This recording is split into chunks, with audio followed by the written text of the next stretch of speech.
So welcome back to my channel. As you guys know, मैं हूँ एक law student. मैं हूँ 5 ईयर इंडिपेंडेंट लॉ स्टूडेंट और मैंने अभी सिर्फ अपनी 3rd ईयर कंप्लीट की है दिस मंथ ओनली।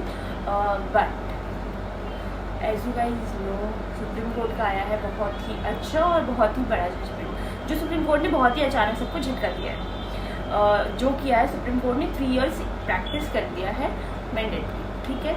और आफ्टर दैट ओनली आप जुडिशरी की एग्ज़ाम्स को दे सकते हो, आप अटैम्प्ट कर सकते हो। और जिन जिन एस्पिरेंट्स ने, जैसे मैंने और मेरे जैसे लाखों एस्पिरेंट्स ने सोचा होगा ऑब्वियसली कि they will appear in judiciary exams, okay, after completing there degree. But obviously हमारे सपने टूटे हैं, हम सबके सपने टूटे हैं, बट इट्स ओके। मेरे हिसाब से, मेरे पॉइंट ऑफ व्यू से सुप्रीम कोर्ट का ये जजमेंट आया है, ये मेरे हिसाब से बहुत ही ज़्यादा अच्छा होना है। बिकॉज ऐसे बहुत से एस्पिरेंट्स थे जो प्रैक्टिस नहीं करते थे, कोर्ट नहीं जाते थे, जिन्हें नॉलेज नहीं थी प्रैक्टिकल लाइफ की, प्रैक्टिकल कोर्ट कैसा होता है।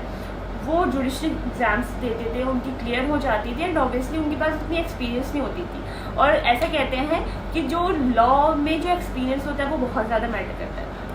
ऑब्वियसली लॉ में बहुत ही ज़्यादा एक्सपीरियंस मैटर करता है। तो लॉ और ये भी कहते हैं कि जब तक बाल सफ़ेद नहीं हो जाते ना, जब तक एक्सपीरियंस नहीं माना जाता।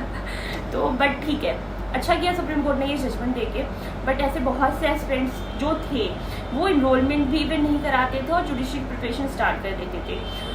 फर्स्ट अटेम्प्ट देते थे नहीं होता था, सेकंड अटेम्प्ट देते थे नहीं होता था, फिर वो एक्चुअली ना डिप्रेशन में चले जाते थे कि मैं क्या करूँ, अब तो हो नहीं रहा, ये नहीं हो रहा। और फिर जुडिशरी और लॉ में ना बहुत एज फैक्टर जो है ना वो बहुत ज़्यादा मैटर करता है एक्चुअली। बिकॉज ना प्रैक्टिस करते करते और फिर अटेम्प्ट देते देते बहुत ज़्यादा फिर एज हो जाती है।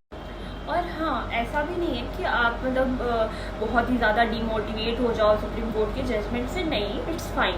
अब उन्होंने अगर ऐसी जजमेंट दी है तो उन्होंने कुछ अपनी एक्सपीरियंस से दी होगी, ऑब्वियस सी बात है। उन्होंने किसी रीज़न से दी होगी और ऑब्वियसली रीज़न यही हो सकता है कि बिल्कुल फ्रेशर्स आ जाते हैं, उनके पास प्रैक्टिस नहीं होती है, उनके पास प्रैक्टिकल नॉलेज नहीं होती है। All these things are exactly matter, but fine.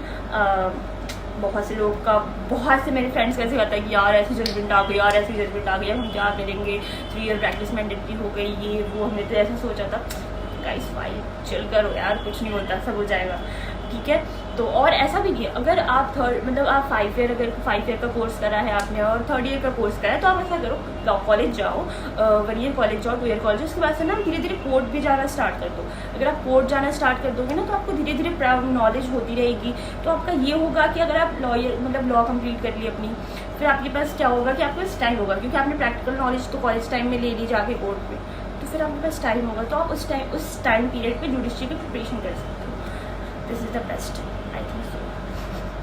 But इतना परेशान होने की ज़रूरत नहीं है guys, hope for best.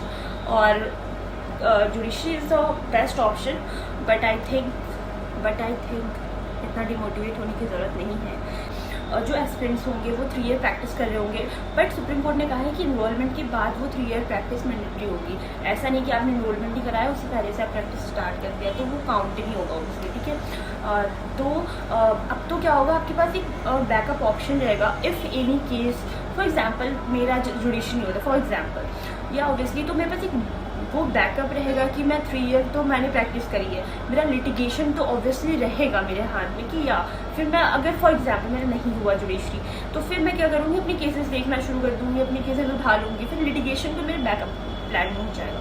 But ठीक है, एक्सपीरियंस मैटर करता है। फिर पता है क्या होता है, बहुत से टाइम पे होता है, मैं गई हूँ कोर्ट में, कोर्ट्स प्रोसीडिंग्स में मैंने ये चीज़ भी देखी है कि बहुत से ऐसे न्यू जजेस आते हैं जिन्हें मतलब डायरेक्टली जो आते हैं विदाउट प्रैक्टिस वाले, जिनकी जुडिशरी क्लियर हो जाती थी, वो आते थे, तो वो उनका भी प्रैक्टिस मंथ चल रहा होता था। तो ऑब्वियसली जब उनको खुद की जजमेंट देने की टाइम आती थी ना, जब खुद का फेज आता था, तो ऑब्वियसली उन्हें थोड़ी सी ना प्रॉब्लम होती थी, बिकॉज उनके पास वो एक्सपीरियंस नहीं होता था, प्रैक्टिकल नॉलेज नहीं होती थी कि कोर्ट में क्या होता है, एप्लीकेशन प्रोसेस क्या होता है, प्रोसीजर्स एंड ऑल सारी चीज़ें होती हैं, तो वो चीज़ नहीं होती थी। तो ऑब्वियसली थोड़ा सा उन्हें वो तो नहीं कहते कि थोड़ा सा टेंस वाली चीज़ होती थी। बट ठीक है, अब तो हो गया, मैंडेटरी हो गया, तो हमारे पास 2 प्लान भी है, लिटिगेशन भी हमारा पीछे पीछे मजबूत होता रहेगा एंड ऑब्वियसली, बट इसमें इतने टेंशन की बात नहीं है, फाइन है।